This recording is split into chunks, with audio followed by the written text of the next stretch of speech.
À la COP27, Ursula von der Leyen appelle l'ensemble des pays les plus industrialisés à intensifier leur soutien financier aux pays du Sud.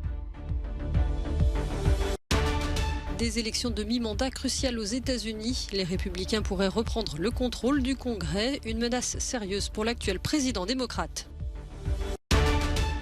Tout près de la ligne de front, le zoo de Mykolaïv subsiste malgré la guerre, au prix de sacrifices immenses de ses employés.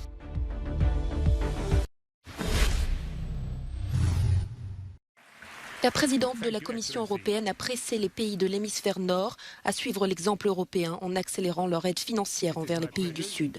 Ursula von der Leyen a déclaré que l'équipe européenne fournissait sa juste part malgré le Covid ou encore la guerre en Ukraine. Son discours fait référence à l'enveloppe de 100 milliards de dollars que les pays aisés se sont engagés à mobiliser pour aider les régions les plus vulnérables au dérèglement climatique.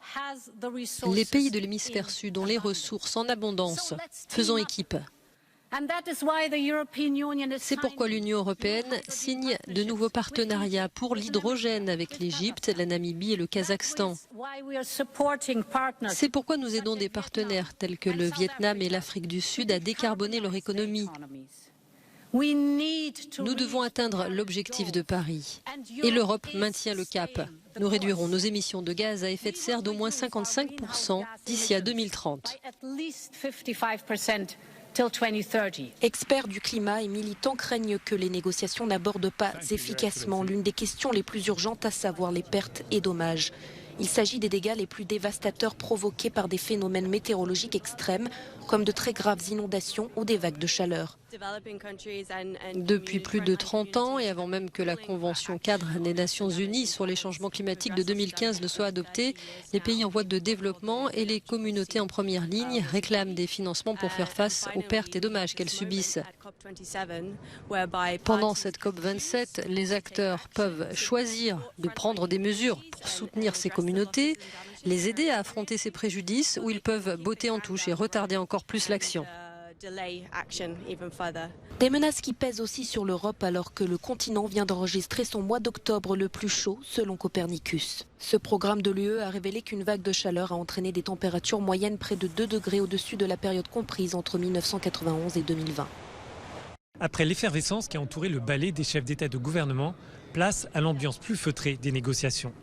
Les travaux se sont poursuivis le temps du sommet des dirigeants, mais désormais il faut rentrer dans les détails techniques, pratiques et financiers et évaluer les efforts des uns et des autres.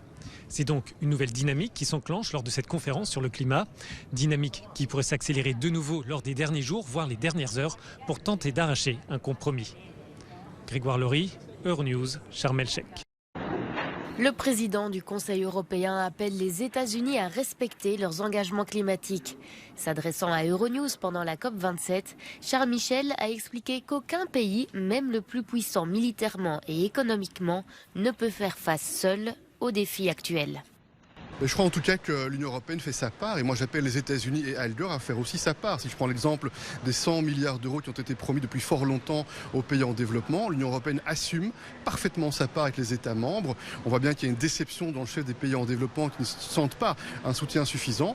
Et moi j'appelle les pays riches en dehors de l'Union européenne à être mobilisés pour commencer par respecter les engagements anciens qui ont été tenus. Qu'est-ce que vous attendez de cette COP et qu'est-ce que vous espérez de cette COP ? Malgré les difficultés, on sort d'une crise Covid qui nous a affectés, qui nous a ébranlés. Il y a maintenant cette guerre dramatique déclenchée par la Russie. Ce sont des obstacles supplémentaires sur le chemin. Ça ne doit pas nous faire baisser les yeux, ça ne doit pas nous faire renoncer. Au contraire, ça doit nous faire redoubler d'efforts. On doit se retrousser les manches. On comprend bien que ce en quoi l'Union européenne croit beaucoup, c'est-à-dire la coopération internationale, la volonté de construire ensemble des solutions, c'est le chemin. Il n'y a aucun pays seul, même le plus puissant militairement, même le plus puissant économiquement, qui peut résoudre ce défi qui est le défi de notre génération. La première ministre des Barbades propose une taxe sur les bénéfices des entreprises gazières et pétrolières afin de lutter contre le changement climatique.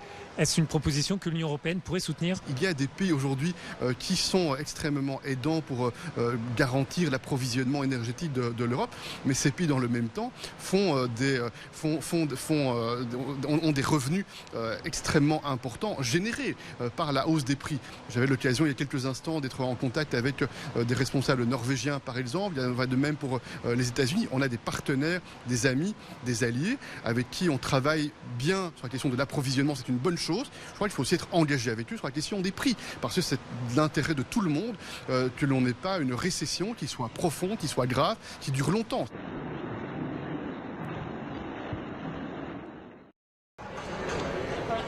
Des élections de mi-mandat cruciales aux États-Unis. Les bureaux de vote ont ouvert pour renouveler l'ensemble de la Chambre des représentants ainsi qu'un tiers du Sénat. Ce scrutin est traditionnellement défavorable aux partis au pouvoir et le président démocrate Joe Biden sait qu'il pourrait perdre le contrôle du Congrès, ce qui paralyserait son programme politique pour les 2 dernières années de sa présidence. Face à la perspective de gains importants pour les républicains, il a fait campagne jusqu'à la dernière minute, encourageant les démocrates à aller voter et dépeignant ses adversaires comme une menace pour la démocratie. Son prédécesseur républicain a également mené une campagne frénétique pour mobiliser ses soutiens.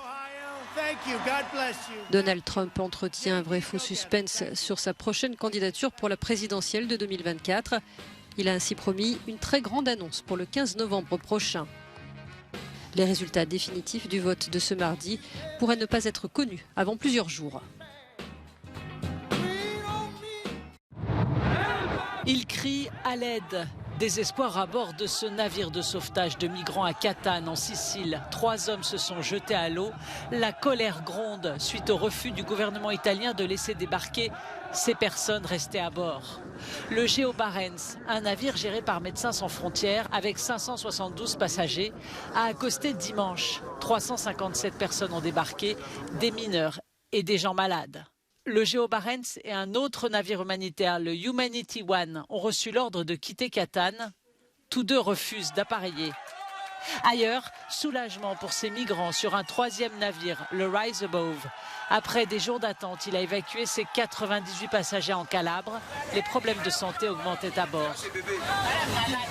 On n'en lave pas, ça fait au moins 10 jours on n'en lave pas. Tout est varicé sur elle. Elle n'arrive pas à mailler à sa fin. Elle pleure seulement. Elle est pitié de ses bébés. Le nouveau gouvernement de Giorgia Meloni, le plus à droite depuis la Seconde Guerre mondiale, a été élu sur la promesse d'adopter une ligne dure sur les migrants. Il répète que les bateaux ne battant pas pavillon italien doivent être accueillis par leurs pays respectifs. D'après le ministère italien de l'Intérieur, plus de 88 000 personnes sont arrivées en provenance d'Afrique depuis début janvier.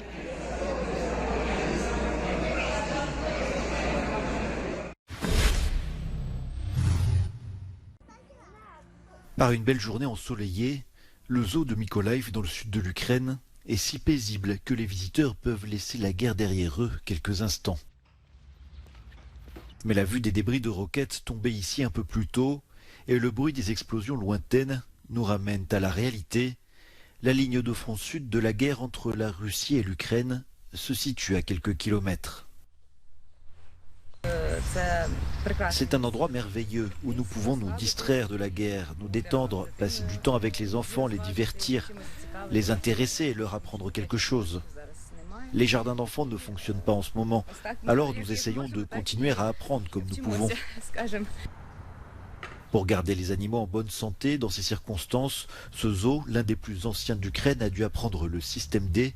Il a ainsi dû trouver de l'eau potable pour les animaux, leur fournir de la nourriture et des médicaments malgré de sérieux problèmes de logistique et assurer la sécurité des employés et des visiteurs. Nous n'avons pas d'eau douce potable en ville. L'eau salée d'un estuaire coule dans le robinet. Nous apportons de l'eau douce ici pour que les animaux puissent boire. De tels réservoirs, voire de plus grands, se trouvent dans chaque département. Sa direction affirme qu'aujourd'hui, le zoo de Mykolaïv existe uniquement grâce à l'aide de bénévoles ukrainiens et étrangers, au soutien de parcs en dehors de l'Ukraine et aux dons. Des personnes du monde entier achètent en ligne des billets pour le zoo afin de le soutenir. Grâce à cela, le site survit, tant bien que mal, une vie suspendue entre 2 bombardements de l'artillerie et des avions russes.